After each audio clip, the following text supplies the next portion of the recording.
You know, I try to make these things as short as possible. I try to keep these things down to 10 minutes. If it goes over 10 minutes, I apologize.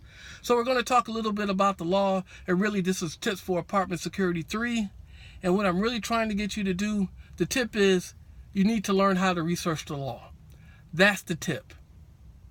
That's what this whole video is about. It's not me telling you what laws and what's this. Is kind of, you need to learn how to look up the laws, and these are maybe some laws that you want to look up. That's the tip. So, and I'm assuming that you're watching these videos because you want to do a little bit more. And once again, you know, I'll preface everything. You can only do as much as the contract says, as long as the contract doesn't exceed what the law says that you can do, unless you want to take on all that liability by yourself and absolutely have no shield. Because once you step outside of the contract, whatever paper thin protection that affords you, it will simply evaporate if you go outside your duties. Okay, so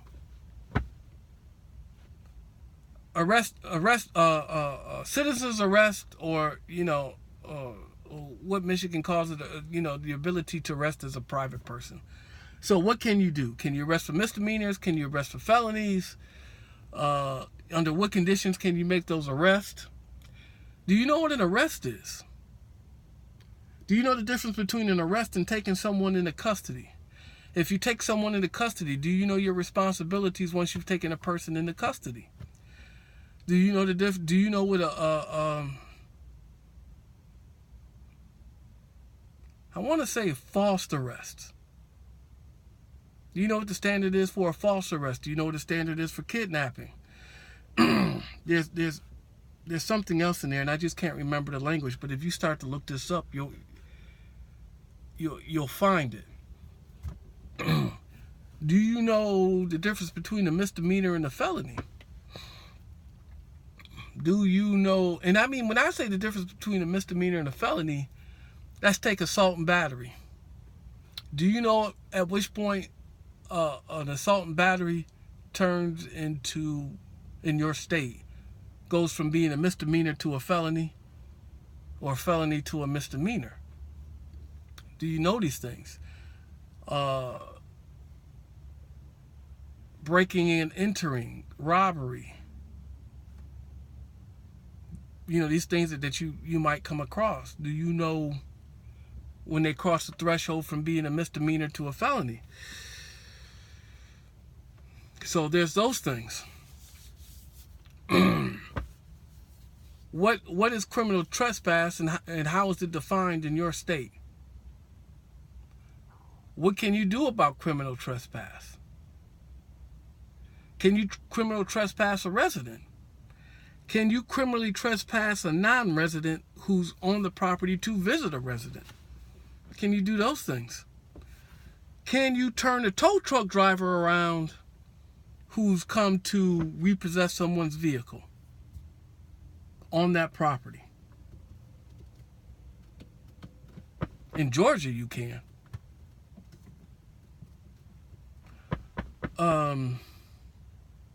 Do you know what an ordinance is? I'll give you my interpretation of an ordinance. Ordinance is basically a rule of municipality. A rule of the municipality, whether that municipality be a town, a village, a city, or a county. What it isn't is a state law.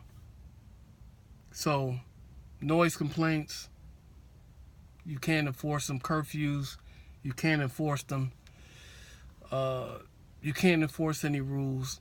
Only laws, only state laws, not federal laws, state laws. The laws of your state, in general. I've never seen a citizen's arrest that would allow you to arrest for anything other than a state law, not a federal law, not a city ordinance, none of those things. So how do you look up anything? Well, the great thing about the legal system is,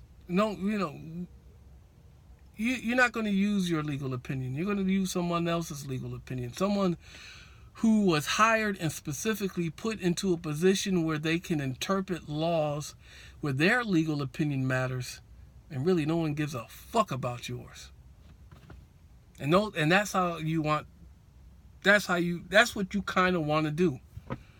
You want to use someone else's legal opinion. So, Statute 179.123 of the Michigan compiled laws for assault and battery says by statute that this is this. Now, I don't know if that's correct, because I'm just pulling that number out my ass. Says, misdemeanor battery is this, it may say misdemeanor battery is this, it may say felonious battery is this, or it may specifically just talk about misdemeanors. Then you have to find the code for felony battery, and they'll tell you what a felony battery is. But once you have that code, then I want you to do the 179.123 Michigan compiled laws, MCL, and then I want you to put in the word case law. And with case law, you will start to read cases, federal cases, state cases concerning those laws. A lot may come up, a few may come up. Case law in your state, number one, if there's federal law that pertains to your case coming out of district court, that may take precedent over that state case law coming from another state. You could cite it, but I don't know. Like I said, I'm not a lawyer, so everything I tell you, you should absolutely look up. You should take no one's word for it. Not police, not a lawyer, not a guy. Should absolutely look it up. Absolutely look it up every time, so you can determine whether or not someone's blowing smoke up your ass. And so you don't have to use anyone else's opinion.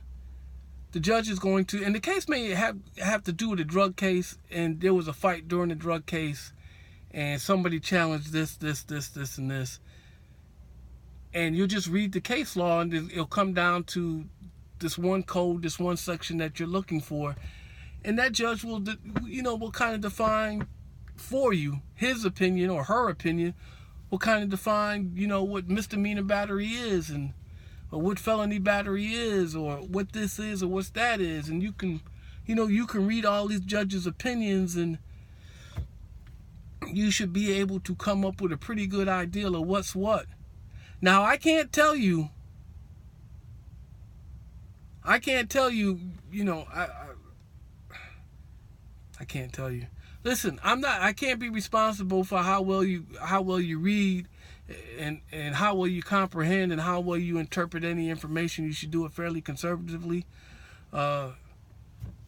And really, I'm not advising you to do anything but to look up the law, and just kind of giving you some general things that you should look up. Citizen's arrest. What's a misdemeanor? What's a felony? What's a city ordinance? What's an intent crime? What's a specific intent? What's general intent? How do those crimes differ? Telling you how to look up. I just gave you an example of how to look up case law. The code, the state, and then case law.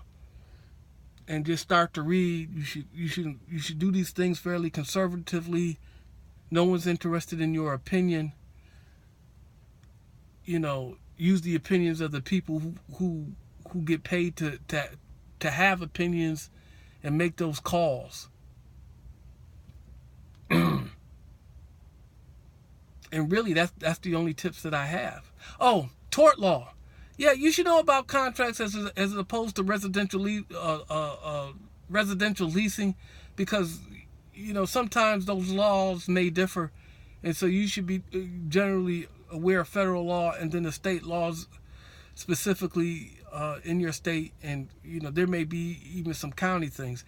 And not that you're really going to enforce too much, but you need a general understanding. And then sometimes you can explain some things to people when they're just not doing what they're supposed to do. I'm going to make a video about specific language and why you should use very specific language to establish basically intent and some other things. So I guess this video is over. I don't think I have too much to say other than you need to start to look up the law and be familiar with the laws, what you can do, what you can't do. And then, you know, I guess what activates your Wonder Twin powers, because if you can't arrest for misdemeanors, but you can for felonies, you need to know that threshold. You need to know that threshold, or you'll find yourself having a problem because you weren't able to do it. So 2 kids or 2 adults get into a fist fight, that may be just a misdemeanor. But 2 guys get into a fist fight, and then one guy kind of can't defend himself anymore, and he's getting mollywopped like you wouldn't believe. That may take it from a misdemeanor to a felony. Or somebody picks up a shoe and hits him in the head with a shoe, that may take it from a misdemeanor to a felony. Or some bouncer trying to get around some rules and laws, it's got 3 rings on his fingers with points on them, you know, may take something that may have been a simple battery or a misdemeanor battery into a felonious assault, especially given his position. But you know, those are those things, and those are the things that you kind of need to know. And that is the actual tip, that you need to start looking up the laws for very specific things that you need to know. What is trespass? What is trespass? Is there a difference between trespass and criminal trespass? What are those standards? What are those thresholds? Once again, what is a misdemeanor? What is a felony? What can I do as a citizen to arrest? You know what? Hold on. I also want you to look up duty of care. I want you to look up reasonable man. Because believe it or not, you owe people a duty of care. There's reasonable man. Do you know the difference between an arrest and taking someone into custody? Do you know your responsibilities when you take someone into custody?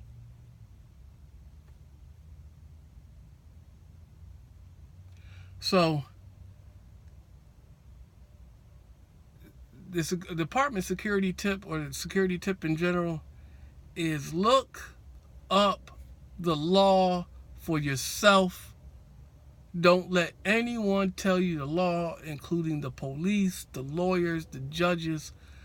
Look it up. Read it.